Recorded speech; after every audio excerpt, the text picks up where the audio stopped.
La Chine a beau se revendiquer comme un modèle dans la lutte contre la pandémie, plusieurs spécialistes du pays estiment qu'il va falloir se résoudre comme les autres pays à cohabiter avec le coronavirus. C'est ce que pense le virologue Feng Zijian, interrogé par l'hebdomadaire Zongo Xinhuanzukan. Depuis le 20 juillet, la municipalité de Nankin a annoncé avoir enregistré en un peu plus d'une semaine un total de 220 cas de Covid-19 d'origine locale. Au niveau national, la chaîne de contamination ne cesse de s'étendre. Face aux attaques du variant Delta, la ligne de défense de notre pays est rompue par endroits. Dans le même temps, le taux de vaccination en Chine grimpe. Au 2 août, il atteignait 60% pour une couverture complète, avec 1,68 milliard de doses administrées dans tout le pays sur près de 1,4 milliard d'habitants. Comment va évoluer l'épidémie au niveau mondial? Comment la Chine doit-elle y faire face de nouveau?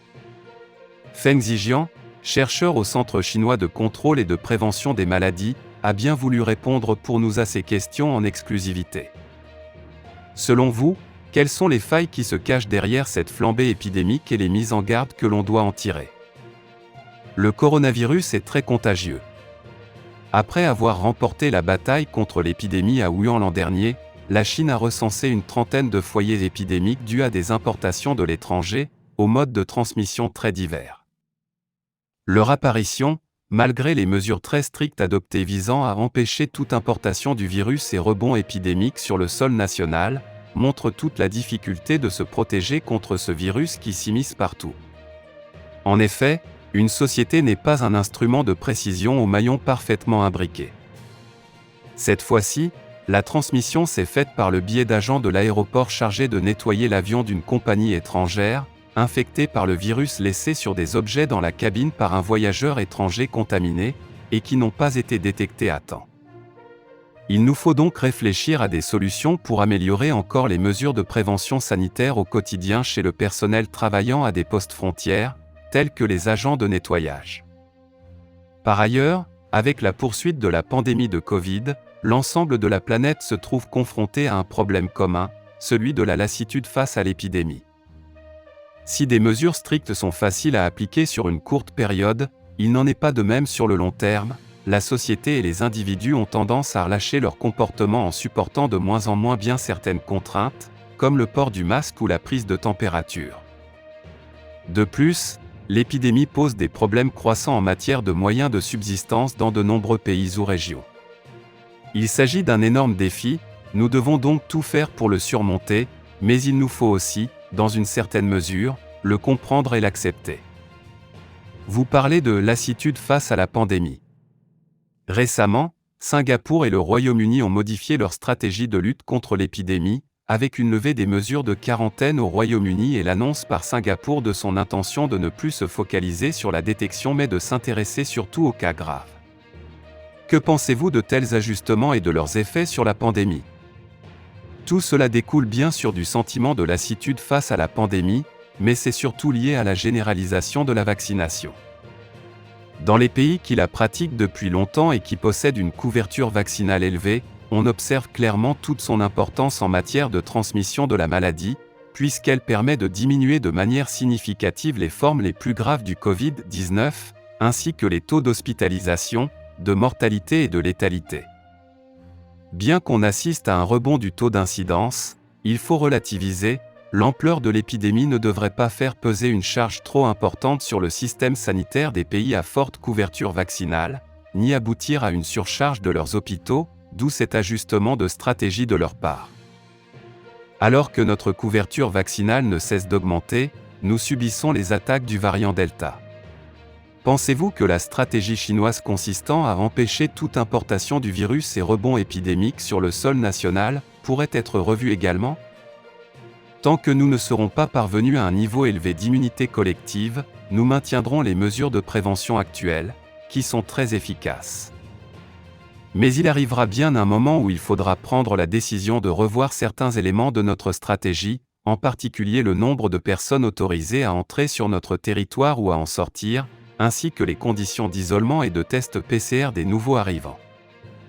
Après l'apparition de foyers de contamination sur le sol chinois, on peut se demander s'il convient de conserver des mesures de contrôle sanitaire aussi drastiques, en particulier les campagnes de dépistage massif et ces confinements sévères de quartiers ou de villes entières.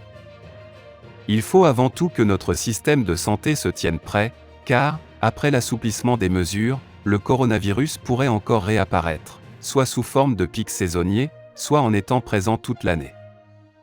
Le modèle d'organisation sanitaire qui prévaut en Chine est dominé par les grands centres hospitaliers où se concentre l'offre de soins, avec une redondance des services très limitée. Une augmentation, même petite, du nombre de malades pourrait faire peser une pression importante sur les hôpitaux, et la grande question qui se pose, c'est de savoir si, dans ces circonstances, nous disposerions d'un système d'orientation des malades suffisamment performant pour soulager ces établissements. En 2009, le Conseil d'État chinois a proposé que les centres de santé communautaires traitent les maladies mineures, l'hôpital étant réservé aux cas les plus graves. Le Covid-19 risque-t-il de devenir aussi fréquent que la grippe, comme on le dit? Si c'était le cas, au début, cela pourrait être à un niveau assez élevé. En fait, tout dépendra de nos taux de vaccination et d'injection de rappel reçus. Si tout le monde accepte de subir une dose de base, puis un rappel, on atteindra une immunité de plus de 90%, et le niveau de contamination devrait rester très bas. Cependant, pour atteindre un tel objectif, il faudra un temps extrêmement long, peut-être jusqu'à la fin de l'année prochaine, mais sans certitude, et il est possible qu'on n'y arrive jamais, car certaines personnes ne veulent pas se faire vacciner ou ne peuvent pas l'être pour différentes raisons.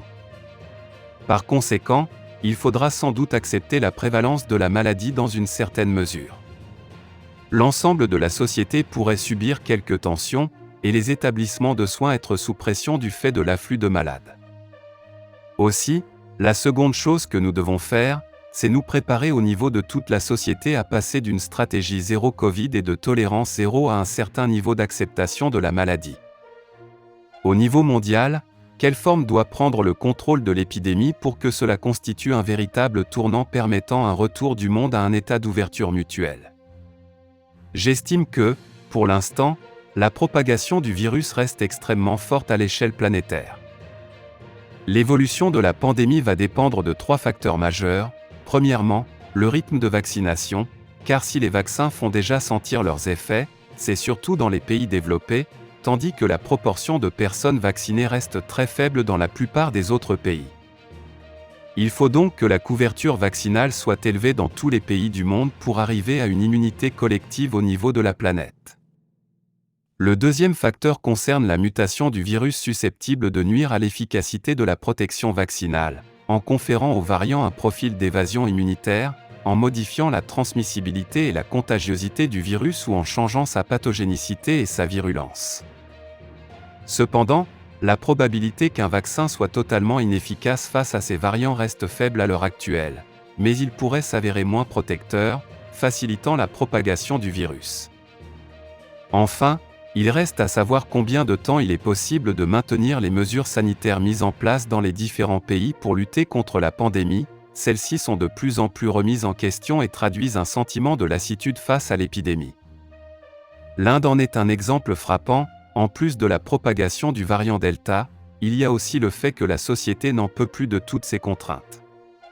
Selon moi, il s'agit des 3 facteurs les plus déterminants appelés à jouer un rôle lors de la deuxième mi-temps de la pandémie de Covid-19.